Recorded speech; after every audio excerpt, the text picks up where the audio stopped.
be recorded. You are welcome to watch this after the event. It'll be posted on our website. Okay, good evening. Welcome to our second event in the Exploring Ithaca Signature Event Series, which is a virtual panel with Ithaca alumni business owners and executive directors. My name is Sam Aliviari, she, her pronouns, and I'm the Bold Program Director at Ithaca College. I'm also a member of the Exploring Ithaca Committee, which is part of the SACL Signature Event Series. SACL is Student Affairs and Campus Life at Ithaca College. A couple of housekeeping items for tonight. You'll notice the event is being recorded, as I mentioned, and it will be available after the event on our website. If you are able to safely and comfortably do so, it would be great if we could all engage with our videos on, but we also encourage you to feel free to unmute yourself during our question and answer portion. If you're not able to engage with video or audio, we completely understand that and want you to do what's best for you. Please feel free to use the chat feature, either the public chat or to me privately if you'd like to contribute that way. If you registered for this event for SLI credit, we'll be sharing the names of participants with the Office of Student Engagement so that you're credited for your attendance. Just as a reminder, in order to receive SLI credit, you must stay on for the entirety of the event. So to talk a little bit about what Exploring Ithaca is, this is a new initiative that we launched this fall, and our goals include increasing the education and awareness of all that Ithaca has to offer, encouraging investment in local Ithaca businesses and to our alumni-owned businesses, building long-lasting relationships between Ithaca College and the local community by connecting Ithaca College students, faculty, and staff with the local Ithaca community. Sorry, I'm also admitting folks in the waiting room, so pardon me if I pause at any moment to do that. So as part of this series, we will continue to host several more panels with local business owners and women business owners next week, and curate an engaging Instagram platform. If you aren't already doing so, we encourage you to follow us on Instagram at Exploring Ithaca. And all of this leads up to a weekend of specials and promotions from October 23rd through 25th. You can see the information for that on our website, and I'll post that in the chat now. Again, this has information for you to register for our upcoming events, and also to see, I think we have at this point over 20 or 25 businesses that are offering promotions or specials that weekend in October. So if you're interested in doing some shopping, we encourage you to check that out.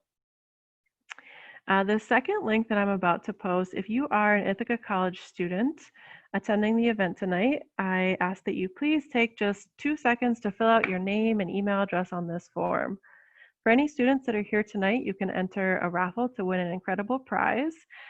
We tonight will be raffling off a $25 gift certificate to Tamarind, a $25 gift certificate to Taste of Thai, and a $25 gift certificate to Ithaca Ale House. Thank you so much to those local businesses who donated to this series.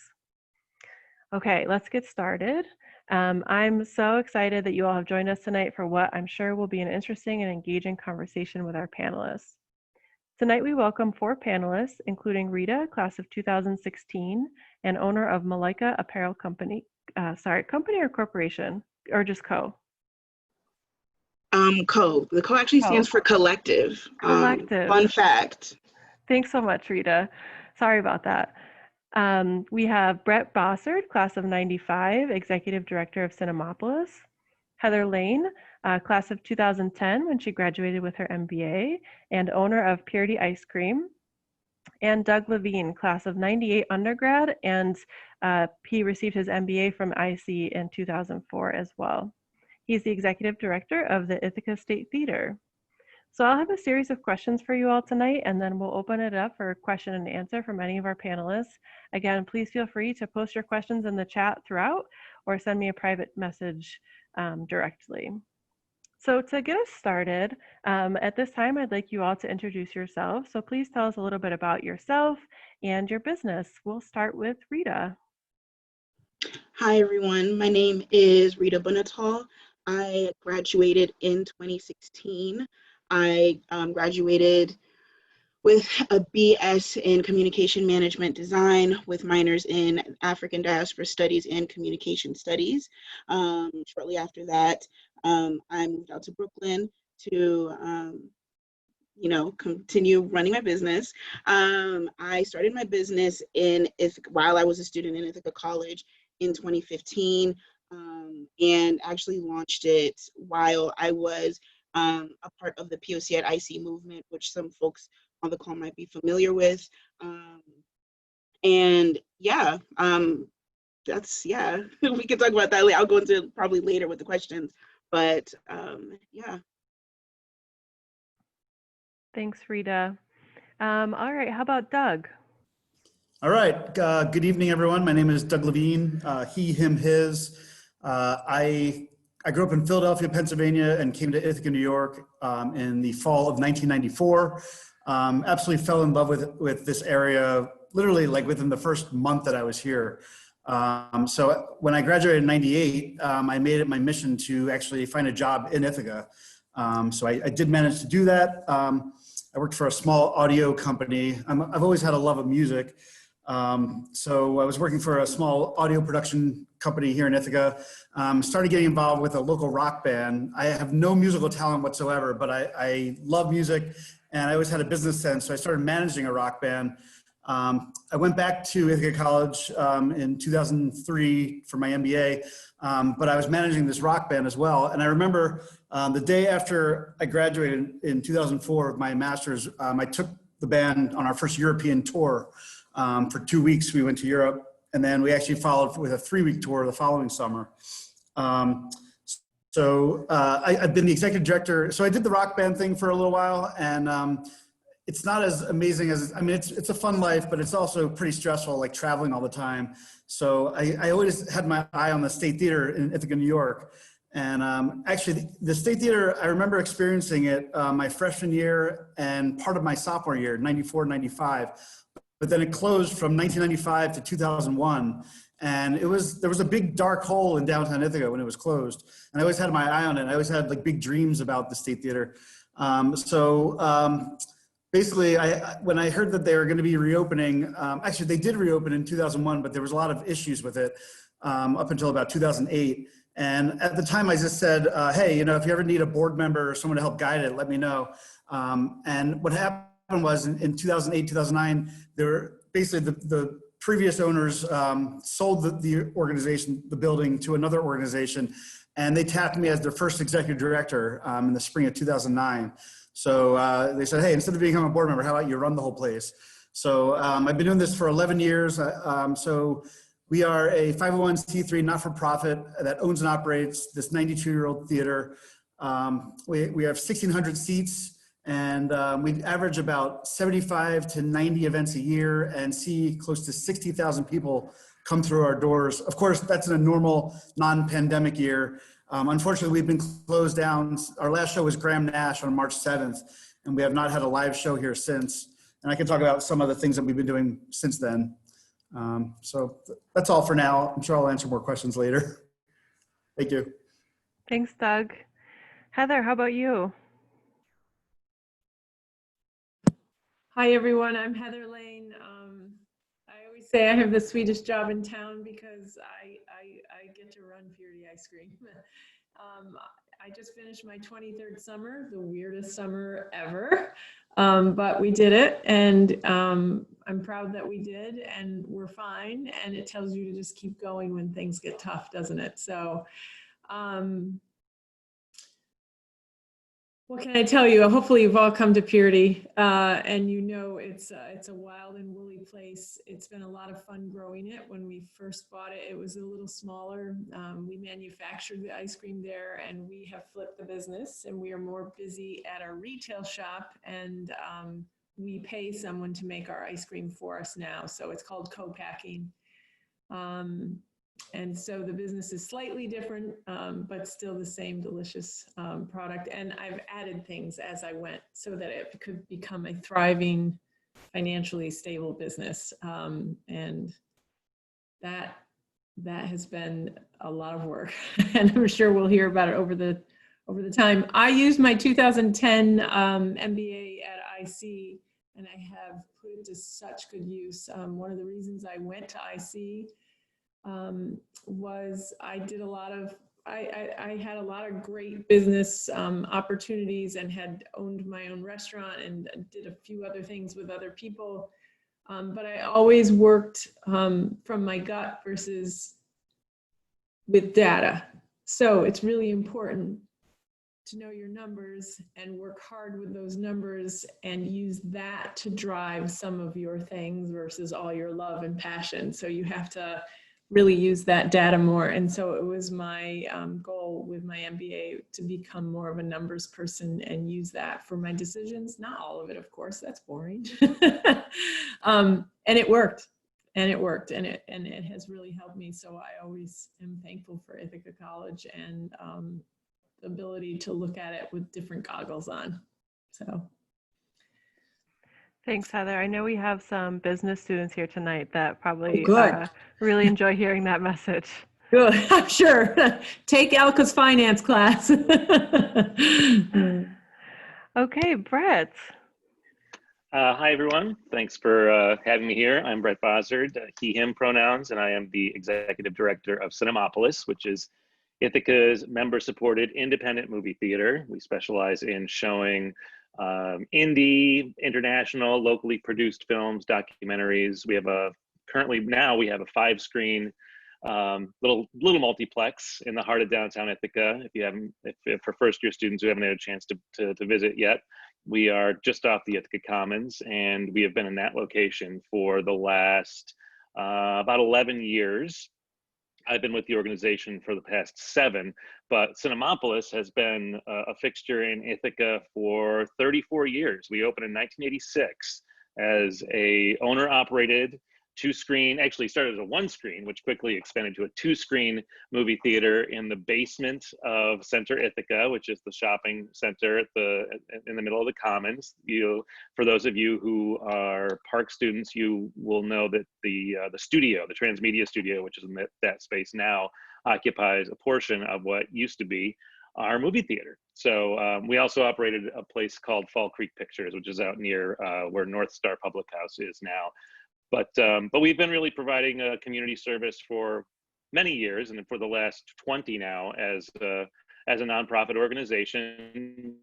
Much like the State Theater, we sort of reformed as a nonprofit in an effort to preserve and make sure that we could provide access to kinds of film that we show, thought-provoking, challenging cinema that is not necessarily the kind of stuff that would be financially successful enough to maintain a theater like the Regal Cinemas up at the mall, and we've been hard at work to do that and to collaborate with other nonprofits and other community organizations, at least for the last 7 years. Personally, I graduated in '95, as Sam mentioned.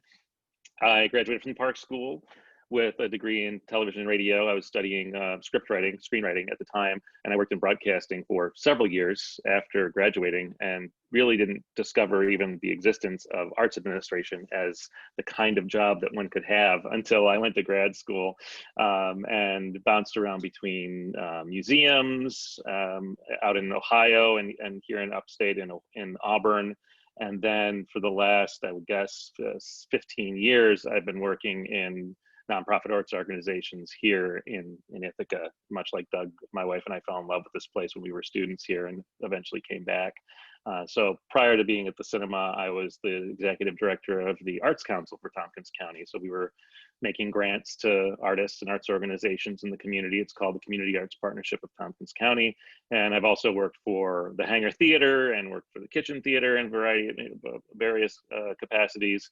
So yeah, it was a circuitous route from the Park School to the arts, but I think all the skills that I got from IC certainly continue to be very useful in all the jobs that I've had. So I'm happy to answer questions about any of that.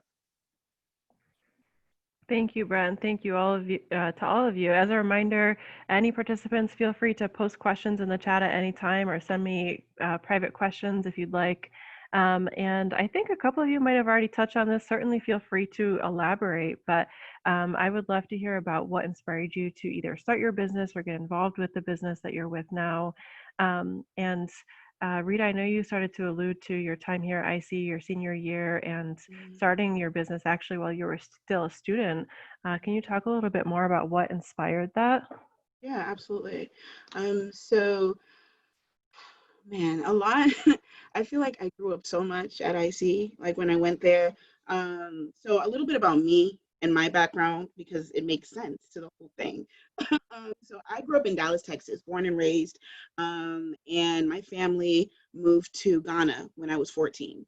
My mother's from Ghana, my father's from Kenya, and before I moved there, there were so many images of just really not positive images of Africa. Not really, it was really just one-sided. It was a very one-sided narrative. And it, like, for me, it really like tainted my illusion as to what my experience is going to be when I moved there. So, moving there, I ended up doing my whole high school, all 4 years of high school there, went to a boarding school. And it was like it was like culture shock. And the, I guess, the irony of it a little bit was, my mom is from there. And, I had a completely different experience being born here and having my experience here as an American, or as a first generation American. And, going back there, I just saw a lot of, what the TV didn't show, a lot of what media didn't show. And a lot of this really actually inspired me to major in what I majored in and to really pursue, what I do today. And, coming back to the United States, I just realized that there were a lot of just misinformation, a lot of miscommunication about the continent of Africa, the people of Africa, the cultures in Africa.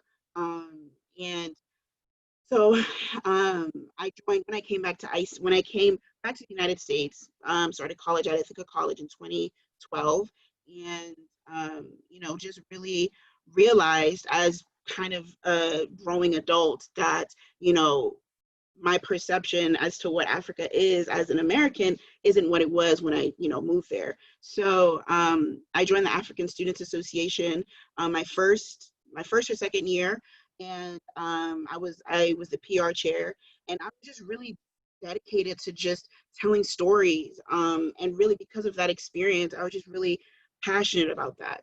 Um, so we did a campaign, and the campaign went viral. It was literally like on CNN. It was on it was like little USA Today. It was everywhere. And realizing that there was a power in telling that story, and the campaign was essentially an anti-stereotype campaign. So Africa is not a country. All Africans are not the same. Africans don't all speak the same language. African culture is not a monolith, and it included people within the Ithaca College community. And we were students. I was a sophomore at the time. I was an exploratory major. I didn't know what I wanted to do. I just knew I wanted to create. So that really like propelled me to declare my major. Literally seeing like, oh, this went viral. Like, I don't even have a major right now. Like, just I use social media. I literally CNN, TED. I remember the reporter's name was in like, in my Ithaca.edu inbox asking me, hey, can we do a story about this? And it kind of went on from there. And seeing the response from people everywhere in our Facebook page, we created a little Facebook page that reached over 1,000 people within a few days. And there were messages from people all over, people in India, people in Australia, Africans, all around the world that were like, yo, like, thank you for saying this, thank you for creating this message. And I'm sitting here and I'm like, whoa, like this is so much bigger than, it was so much bigger than me going to the park school, taking some photos and working together. And it was so much bigger than that. So, declared my major. A few years later, my senior year, I was very heavily involved in a lot of, the protests, the Black Lives Matter protests that were happening locally, along with just like nationally. So in 2015, a lot of those things really inspired, a lot of, again, all that experience culminated with my experience at Ithaca College, really just inspired me, just realizing sometimes, you feel tired of saying some things. You're in class and you hear someone refer to Africa as a country, and you're like, well, how many times do I have to say this? Because this is like the 10th time I've had to say this. So, I was just like, the statement, something, clothes are never gonna run, like, we're gonna be wearing clothes for as long as we're socialized to be wearing clothes. So, I need a statement. I need something to tell the story so that sometimes you don't have to say it. You don't have to just literally say it with your chest. So I, having a little bit of graphic design experience, I literally was in my dorm room T13. I was a summer RA. I had an internship in New York City, and I was really just really hustling, right? And I would go to New York City, I think once, twice every month or something. And during that summer, I just was like, and a lot of Black Lives Matter protests were going on. And I just really just felt compelled. I just was like, let me just create something so that people can feel a sense of community, a sense of, solidarity with each other. Because it gets to a point where sometimes talking just gets exhausting. So I was in my dorm room. I literally made my first logo, my first sets of designs. And that's summer going into the fall semester was the start of a lot of things with POC at IC. And a lot of people think that I started my brand because of POC at IC, when that is not the case. I started literally that that summer before, but it just happened to fall into place. Which it just speaks to the mission, and it just speaks to really just the passion that I have. So, my first set of supporters, my first set of customers were literally students at Ithaca College that, were going to some of these protests, that were going and, meeting and, doing all these different things. And that's, really, it was just really powerful, and a lot in community. I really felt the sense of community, with the shirts. It became sort of like a message on campus where you saw someone with the shirt, and again, sometimes you're just tired, you didn't want to talk, and you just saw that person and you knew, kind of had that unspoken sort of communication with them. So it was really kind of powerful to see. That next semester I competed in the Ithaca College Business Competition. We ended up winning first prize along with the Audience Choice Award. I was shocked because I'm not a business student. I took a few courses, but CMD, I wasn't doing that a lot. And it was really powerful. We went to the New York State Business Competition. We won a People's Choice Award. And it really it was powerful. It really just spoke to the meaning of what we're doing, and really just doing that, continuing to do that work. Because 5 years out, I'm still doing this. I'm still very passionate about it, and I'm growing it, and involving folks any way that I can. So yeah, and I think, again, speaking to recent events that have happened now, I think it just speaks to, again, the relevancy and the importance of, having, community-based businesses that speak to, these sorts of things that are going on in our community, and create a platform or create a safe space, that people can come and speak about these things to, and talk to about, whether it's just crying, whether it's, whatever the case is. And I remember Thrive Ethical Fashion was the first business in Ithaca that got us on a consignment, and it was just amazing because I didn't know what a consignment was, like what. So I literally, it was just amazing just seeing the support within the Ithaca community. Like it was larger than Ithaca College. People in Cornell, people like in Binghamton, so many different places were coming and showing out, and buying and supporting. So yeah, that's, sorry for that, but also hopefully that kind of gave a little background story. Yeah, That's all. absolutely. Thanks so much for sharing that. And that we're actually coming up on the 5-year anniversary of POC at IC, and that statement still has a lot of meaning on campus. There's already a lot of student groups and offices on campus that are talking about how do we, because as you said, it's still relevant today, with what's going on, and it's still needed, it's still important, and they're talking about how do we honor POC at IC and where that all started 5 years ago. Not that the issue started 5 years ago, but the Right. movement that you all Right. started, and recognizing that still 5 years from now, it's still relevant and an important topic to be discussing. Absolutely. Does anybody else want to share a little bit about the inspiration or what drove you to kind of get involved with your business, Doug? Yeah. I'll jump in just because I heard Rita say the word. She just said 5 years later, I'm still totally passionate about what I'm doing. And anyone that like knows me personally, like I can't fake who I am, and I am like deeply, deeply passionate about the State Theater. And I got into this for selfish reasons because I absolutely love this building. And I love this town too. And improving the State Theater only helps Ithaca as well. I mean, I'm sure Heather and Brett remember many years when the State Theater was dead and there was no shows going on. I mean, it had a major impact on the rest of downtown Ithaca as well. And when you have a thriving downtown theater, you know, there's so many different waves that go through the town because of it.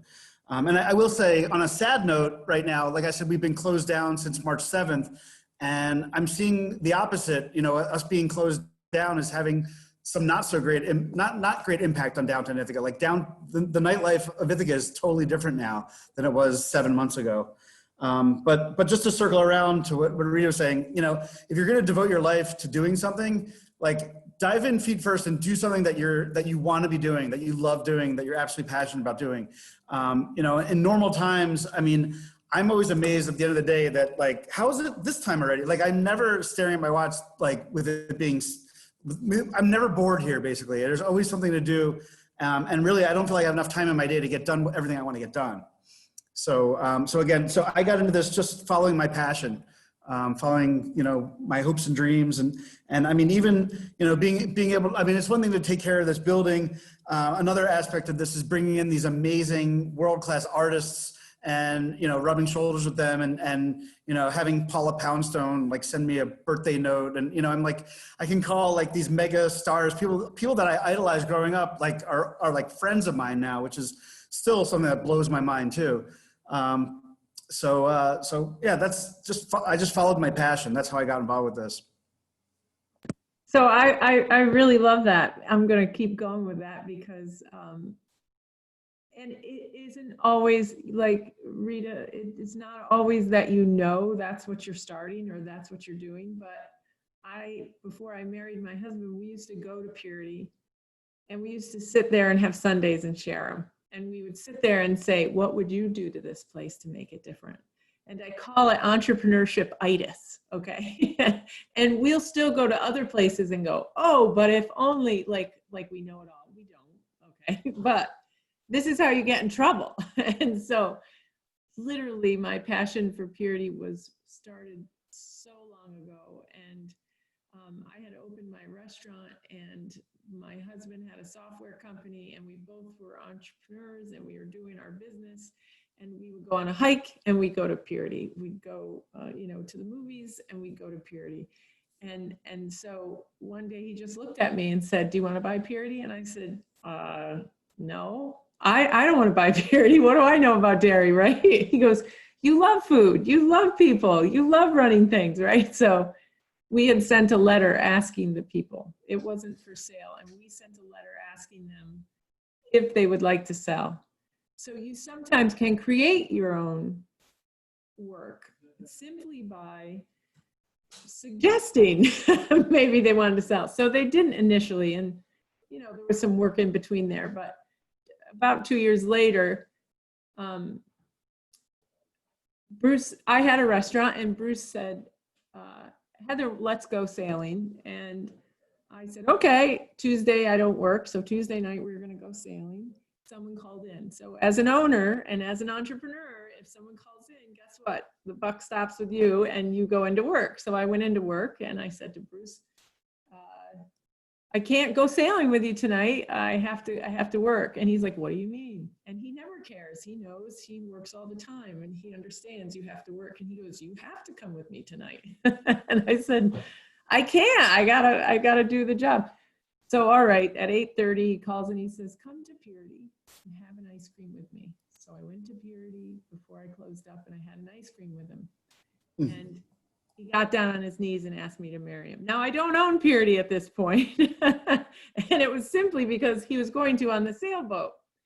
Then 2 weeks later, the folks who we had sent the letter to sent us a letter and said, hey, are you still interested in Purity? Because we'd really love to sell it to you. And that's how we got Purity. And so it's sort of mushy, but it's true. And, you know, you kind of have ideas, you know, whether it's you love the building or you're on a board, and things happen when you're participating and when you're there and when you're thinking. And so that's truly how we got Purity. And then I had to work ever since. And I do love getting up and going to work. And I love the customers, the team. You know, it isn't all beautiful. I have this one question that you have here. I have something really funny to tell you about, but it is pretty wonderful. And it's a great place for the community to come and celebrate with each other and be together. And I think that's the really key point of Purity.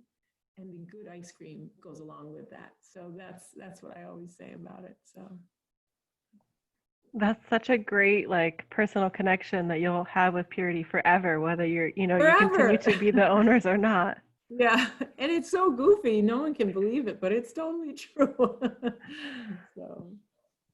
Yeah, well, I didn't get married at Cinemapolis or anything like that, so my story is going to pale by comparison, I guess. But I think it is in many ways very similar. I mean, as I mentioned, I've been working in the arts in Ithaca for some time, for several years, in variety of positions, and most recently in the leadership of the Arts Council. But Cinemapolis, if anybody remembers, it used to be like the old basement days. It was a real sort of formative part of my Ithaca College experience. I mean, when I was studying film and television, my friends and I spent a lot of time in those fairly uncomfortable seats in the basement of Center Ithaca, you know, finding movies like Slacker and Dazed and Confused and The Crying Game. I vividly remember The Crying Game being, I think, the first film I saw at Cinemapolis, which was shocking for a number of reasons, not least which it was like a sold out show, which in a tiny theater like that, that made the experience even more exciting. So, you know, in the back of my mind, I always had these really fond memories of the place. And it's not like I had this, you know, long-standing experience in film exhibition. I mean, prior to taking over Cinemapolis, my sole experience with film exhibition was working for the campus center at Ithaca College my freshman year, and running the projector in Texture 101 when we'd show 16 millimeter films. So I remember showing Jaws on 16 millimeter to, you know, a full house. But that was it. That was my experience with projecting and running a movie theater. So it really was, it's sort of, again, one of those sort of serendipitous moments where the previous executive director, who'd only really been at the theater for about a year and a half, was also on my board at the Community Arts Partnership. And he said, you know, hey, can I ask you something? You know, I fell in love, I'm moving back to Kansas. Do you know anybody who would be interested in taking over as the executive director of Cinemapolis? And it just sort of, it's like, do I know it? Well, yeah, I guess I do know somebody. And it sort of just suddenly rolled into that. Immediately I realized that was what I wanted to do. It sort of combined so many of my interests. Much like Heather, I saw it as an opportunity of a place that really brings the community together. And that's something that I love to be part of, both as a performer and as a producer of events, you know. And really, as I've been there now for 7 years, I think it is difficult to see myself anywhere else, just because the people there value this place so much. It is such a core part of the experience of everyday life in Ithaca. And it's like this really exciting honor to be at the helm of some place that has that kind of effect on people, that they come sometimes not even knowing what they're going to see. You know, it's really just what's playing tonight. Our friends are we know our friends are going to be there on a Friday night, so we're going to go, and we trust you to give us something that we're going to remember. We may not like it, but every time, but we're going to remember it. And I think, you know, really, we have arrived at a place where the movies are one of those last sort of regular everyday places for the community to come together. You know, we're increasingly secularized as a culture, and so, you know, for me and for a lot of other people's coming to the movies is kind of like going to church. And you know, it's I'm not ordained or anything, but it does feel like sometimes a very spiritual experience. Thank you all for sharing that. I think that's such an important question because you have to be passionate about what you're doing. And I can hear that in all of your stories, how much it means to you and what inspired you to start your businesses or to get involved with the business that the organization that you're working with now. I certainly want to still have an opportunity to allow students to ask questions. So I know I sent you all like a lot of options, but I think we'll probably focus on just 2 more, and then I want to open it up for Q&A.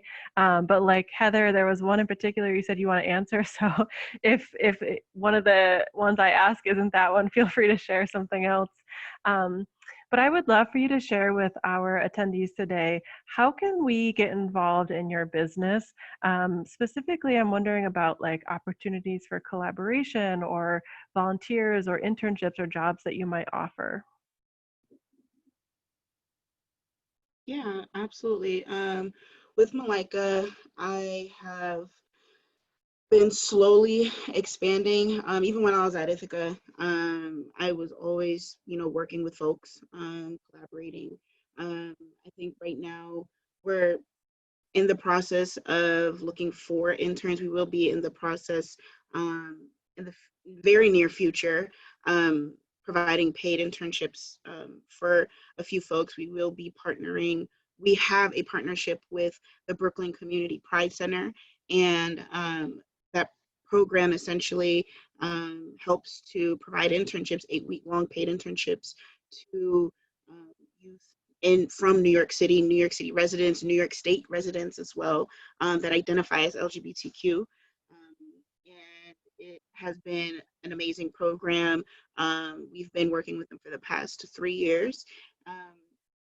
But I think also in terms of like Malaika on a larger scale, you know, just sharing, you know, supporting. I think for me right now, being an e-commerce based business, solely online, it's really, you know, sharing the word, you know, supporting on Instagram, on social media, things like that, because we are realizing that things are changing, but also we will be in the process in the near future, fundraising as well, because I know it wasn't a question asked, but one of the biggest challenges has been, and I know, you know, for all of us, has been finances, because COVID really impacted, you know, a lot of things, just on a larger scale in terms of, you know, what you can have, what you can't have, you know.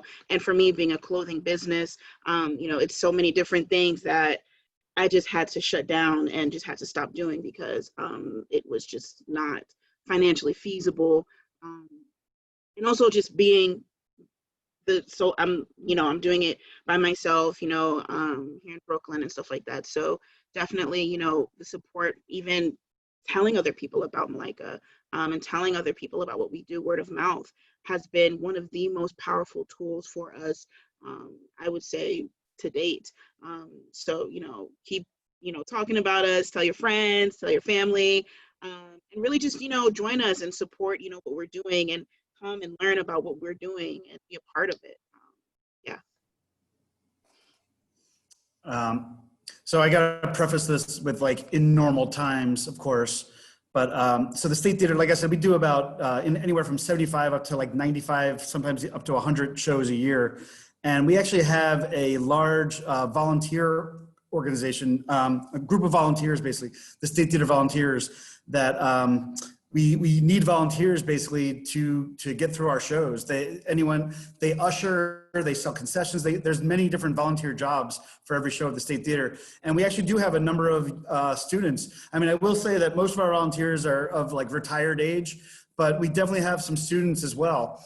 And it's a good way, you know, if you're low on funds, You can volunteer, show people to their seats. Usually you have to work, you know, when the doors open up until really like the opener set is done. But then by that point, people know where they're sitting, and then you could really sit back and watch the rest of the show for free. In fact, we actually have it so you can accrue hours, where you accrue a certain amount of hours volunteering at the State Theater, that once you accrue a certain amount, you can actually you can cash in your hours for free tickets to a show at the theater also. So right now we have about 100 volunteers, and we probably use about anywhere from like 15 to 25 volunteers per show. So obviously you don't have to volunteer every show at all, but if there's certain shows that you want to see, that's a great way to get involved here. You know, just look around and see what you want to do. I'm passionate about live music. I also am a huge ice hockey guy. I love ice hockey. And when I was in your shoes, my freshman year, I started working at the Cornell ticket office for hockey, the Cornell hockey ticket office. And I worked there for 4 years. It's also, you know, I learned about ticketing and whatnot, but more importantly, I had to work through the first period, and then I got to see periods 2 and 3 for free. So it was a win-win for me. It was like, to me, it's like not even a job. It was like a pleasure. So that's some advice on my end. Back to normal times, we do have some internship opportunities every now and then as well here, but right now it's not possible during the pandemic. Yeah, and I'll say in like everything, like Doug said, we're sort of using the before times as a reference point here. So the theater, our theater has also been closed since March 15th is when we closed, and still under state mandate from Governor Cuomo remain closed. So when and how we'll be able to show movies again still kind of remains an unknown, but you know, every year we end up usually hiring some part-time staff from Ithaca College. I mean, not exclusively, but I tend to like to hire folks from the campus because I know where their interests are. They're often usually people who come to the movies a lot, so I know I trust their taste, I guess. But as far as internship opportunities, we don't have a lot of those, but we do work very closely with campus organizations. So at Cinemapolis, we're open under normal conditions, open almost every day of the year, 364 days a year. And that's a lot of screenings to fill the calendar with. And so we often showcase sometimes student film, working directly with professors in classes, but often showcasing screenings of films that have been organized by student groups. So there was something, for instance, called the Ithaca Pan-Asian American Film Festival that was created by a group of students on the Ithaca College campus, and we've now been hosting it for the last 5 years. Same goes for the Ithaca Student Film Festival, which comes out of the Transmedia Studio project and Park Productions. So, you know, there's lots of ways to get involved, and I'm very open to working with current students, alums, and faculty. I really do feel like, you know, we have this great service that we can provide, this center of the community kind of space, and we've got screens, and you know, there's always room on them for the work of people from Ithaca College, as far as I'm concerned. So that's probably the way that we work really closely with the campus in that way. Well, I always have a need for super scoopers, but I also used to teach at the business school. And so I was a coach for pitching, like what you did, Rita. And I also taught some classes at the school, Women in Business and a few others. But I'm always happy to talk to business students to come. They email me, they'll come down. They can pitch me their 1-minute pitch. I'll beat it up with them. I'll you know, brainstorm with them, whatever it is. I really enjoy that. I love it a lot. I had a lot of fun teaching at the business school. We also hire interns. My husband recently hired someone from the Park School to do some of our social media because we are inconsistent and maybe too old to understand how y'all look at it. And, you know, we need your help. And so there's different opportunities at different times of, you know, different things that you love. But my favorite students are my IC students that I hire, and they stay with me. They go home in the summer and they come back, and it's perfect for me and them. And I've had, I don't know how many, so I really when I was teaching, I would see a student, I'd say, you need to work for me, but only after you're done with my class. And so, it's always a great place. So there's different opportunities at different times, of course, but I love IC, so. Thank you all. I posted a note in the chat. Feel free to drop your websites or Instagram handles or contact information if you're open to any of the participants reaching out to connect with you. And I'll also say anyone who wants to ask a panelist question or maybe a general question, feel free to start posting those in the chat or sending them to me directly. But to wrap up, and I'll also post again if you are a student just joining us. Don't forget to fill out your information for the raffle tonight. I'll post that link again in the chat. And to kind of wrap up my questioning for tonight, if you all could share, what's next for you? What kind of exciting things do you have coming in, the near future, maybe 5 to 10 years, or do you have any exciting events coming up that you can share with us?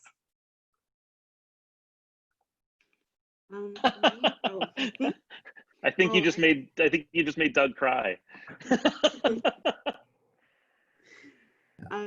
For us, sorry. Go for it. Sorry. For us right now, next steps are going to be, we are going to be fundraising within the next few months because after this COVID stuff is over, we are going to have a physical location. We need to have a physical community location. If anything, all of this time has literally told me and shown me that there needs to be a physical community space out here in Brooklyn, first where I am, but somewhere in New York State where folks that are a part of our community can come and have a safe space.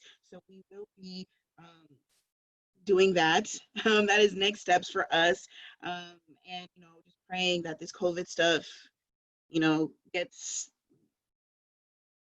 resolved. I don't know. I don't know. But yeah, that's going to be next steps for us. So yeah, be on the lookout for that. Follow us. I put the link in the chat. If anyone has any questions, feel free to always reach out. I'm always here to chat and talk. Thanks, Rita. I'm happy to go. My next step is to get peppermint back. That's a small step, but also to get people in our dining room safely. It's really hard to know in 5 years where we'll be, except for serving our ice cream is the ultimate goal, and just to have the same presence, that we have. So I don't have anything up my sleeve except for hopefully a whole lot of cookies are coming at you. So some new cookies. So that's my fun life. I mean, I'm really challenged with what cookies should I make now, and that's my goal this winter. I'm going to have a whole new line of cookies. So.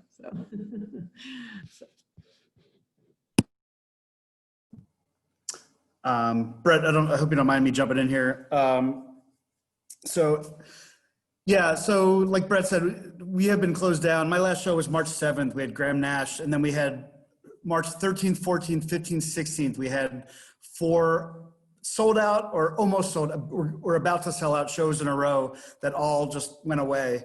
And actually, before this meeting, I was looking ahead to next weekend, seeing like what I had going on.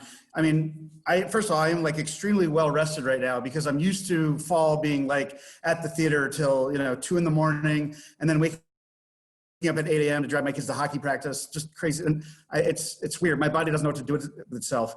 But sadly, this coming weekend, I was looking ahead. We were supposed to have a Friends, the show Friends. We were supposed to have a Friends like comedy parody show at the State Theater this coming weekend. So yeah, a little tear down my eye. I think that would have been really fun. We had one in the fall based on Friends, and then we had one based on the show The Office in the spring, which I think would have been really fun as well. But they are a thing of the past. So yeah, I mean, really, for the next 5 years, I mean, as someone that is not allowed to open by by the rule of the New York State, I want to be in business when I want to make sure that we are able to be in business and be able to open when it's safe to open. So that means I'm doing all I can to write as many grants as I can right now to get some state and federal money in. I am appealing to my donors and trying to get people to donate money to help us keep us in business long enough to actually be here when this pandemic actually ends. So that's the reality of the situation. If there had not been a pandemic going on, right now I'd be in the middle of planning this major lobby expansion project that we had going on here, where anyone that's been to the State Theater knows that our lobby is really small for a theater our size. And we have these amazing plans. We own the building next door to the theater, which currently houses our box office. But these days, 92% of our tickets are sold online. So we don't really need a huge box office anymore. We could just have almost like a small desk or a booth or whatever. So we have another 1,200 square feet that we're going to convert into additional lobby space. And in December of 2019, we got a $145,000 grant from the state of New York, and we were busy planning and raising money, and then everything got put on hold to the point that even New York State said, we can't give you any of that money right now or anytime soon. So it's kind of sad that that's the reality right now, but hopefully when things clear up a bit, we can start working on that project again too. Yeah, I mean, I think, similar to Doug's scenario, we don't know when we'll be able to reopen. So that's really the sort of the next step for us is making sure that we can reopen safely. We're already making changes to the facility. We're just finishing up a major renovation of our bathrooms to make them all touchless and hands-free fixtures, and really just plotting out how we'll make better use of the space to allow people to see movies in a distanced fashion, for the duration. I mean, I think we're looking at probably at least 18 months of having restrictions on capacity to inside the theaters, restrictions on how we can schedule movies, because we don't want to have too many people congregating in the lobby and crossing paths coming in and out of screenings. So it's really developing those plans, and some of that development is really on hold because we need to know what the regulations will be that we can comply with based on what the state government tells us. So we've got some ideas, but we're not going to really hone in on any details until we know that whatever decisions we invest in will be the ones that will make us street legal.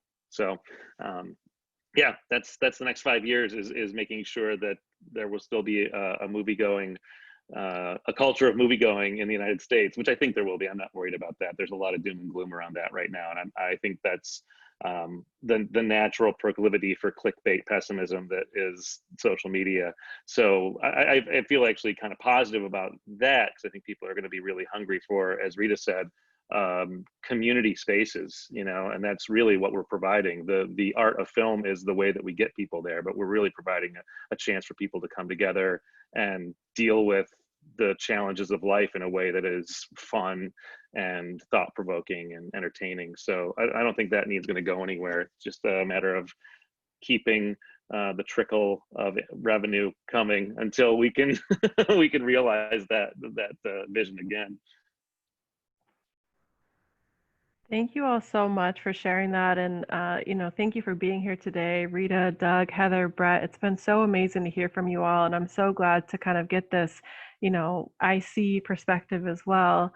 I know we're getting close to 8 o'clock. If anyone has to jump off right at 8, I understand. Again, we're recording this. To our panelists, does anybody have a 8 o'clock stop, or is it okay if we go a couple minutes longer?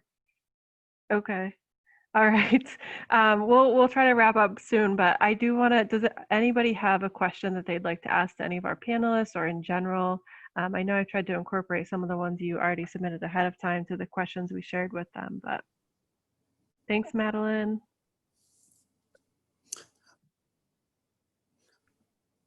I have a quick question for Rita. Rita, how did you find Ithaca College? Because you were in Dallas, and then so how did you find Ithaca College? So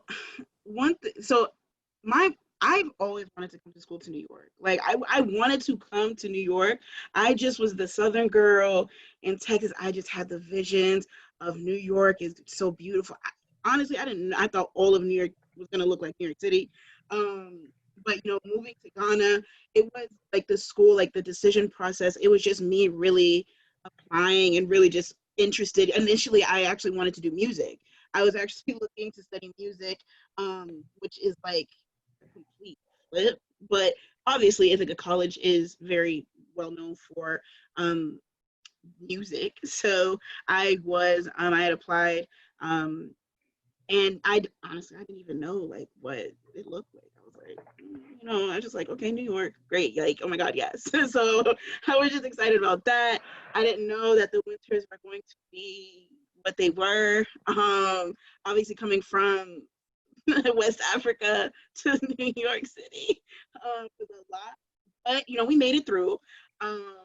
And yeah, that's really kind of how I stumbled upon Ithaca. I just like looked at pictures. People always ask me like, how did you know, the landscape of everything, and how could you figure out you didn't go on tours and stuff? It was really just me like talking to people. Like I talked to alum, like I talked to people that were there. Like I was all up in that. So yeah, that's my finding IC story. Great question, Doug. Thanks. If we don't have any other questions, we can go ahead and get wrapped up. I want to share with you all the winners of our 3 raffle items for tonight. And I'll post it in the chat as well, and we'll contact you after the event to coordinate getting those to you. So for the Tamarind gift card, the winner is Leah A.S. For the Taste of Thai gift card, Angelina R. And for the Ithaca Ale House gift card, Alex R. So again, I will contact you after the event to coordinate how to get that to you. I want to thank you all so much for being here and sharing with us tonight. It's really been an incredible experience to hear your stories, and thank you for everyone for attending tonight. I certainly encourage you to check out our virtual panels next week. Again, we're just solidifying the dates and times, but that'll be shared soon. I'll send you all an invitation on Engage, but we're going to be meeting with some other local business owners, kind of a panel of all sorts of different business owners, and then we'll have one later in the week with women business owners in the Ithaca area. Again, students, you're not only eligible to win the raffles for the individual events, but any student that attends any of these panels will also be entered into a grand prize raffle item, and that includes a gift certificate for $50 to August Moon Spa and a year-long TCAT pass, which you don't have to activate until you're actually in the Ithaca area if you're not here right now. I hope you all have such a great evening and the rest of your week. And as a reminder, please remember to shop and buy locally and from our amazing alumni network and support these incredible businesses always. Thank you to our panelists and for everyone who attended. I hope you all have a good night and take care. Thanks for having me. Take care. Bye, everyone. Have a great night. Thank you. Bye.